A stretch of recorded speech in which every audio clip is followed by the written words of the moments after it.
Welcome back, everyone. Welcome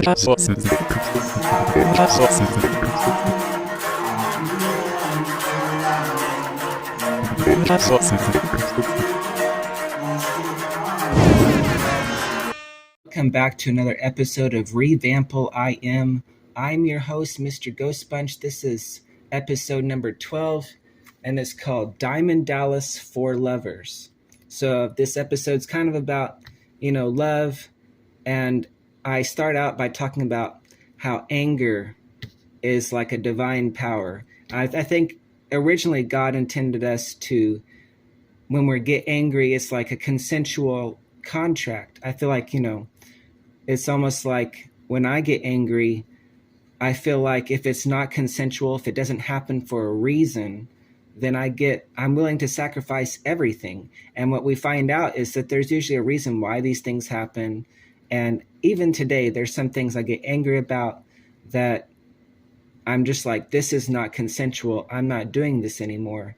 And I know that one day I'll figure out that makes sense to me. But just if you are that way, just remember that once you break something, it can't be fixed, or you have to replace it, or, be very careful about that stuff, because sometimes you just need a little bit of time to figure these things out. But anyways, we're talking about counterparts and like how the mind is basically like this big melting pot of raw material, which I find kind of almost humiliating, because in primitive times, they had to try to forge all these different types of metals. And, they tried and they failed so many times trying to make like iron, for example. And they had, gone through all these different processes of just trying to create the metals we're familiar with today.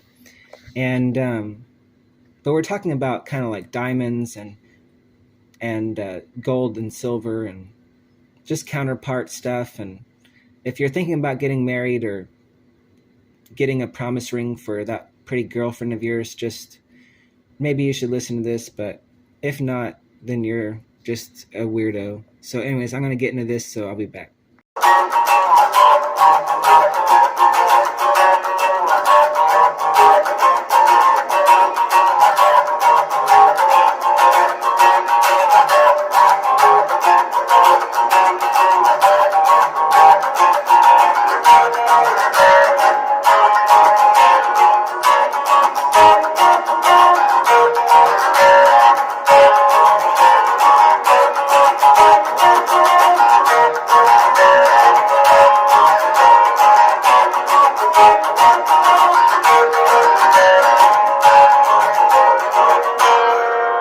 Anger in the mind, if it is divine, power should be a consensual contract, regardless of when and which dimension and timeline you commit to. That kind of peace within it can be tolerated in space.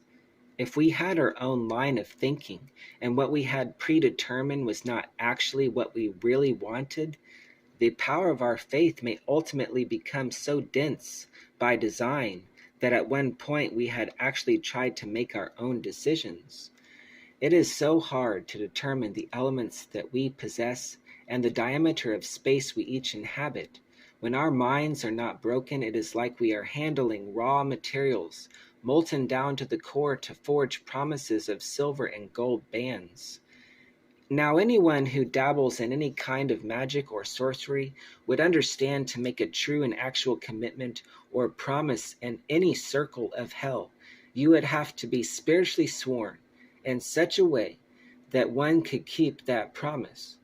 As counterparts that are mirth by two, male and female, it is important to examine our minds as pure forms of energy, and pure forms of energy that are uniquely placed upon a high setting that is a diamond that performs its enchanted task to demonstrate the nature of its power.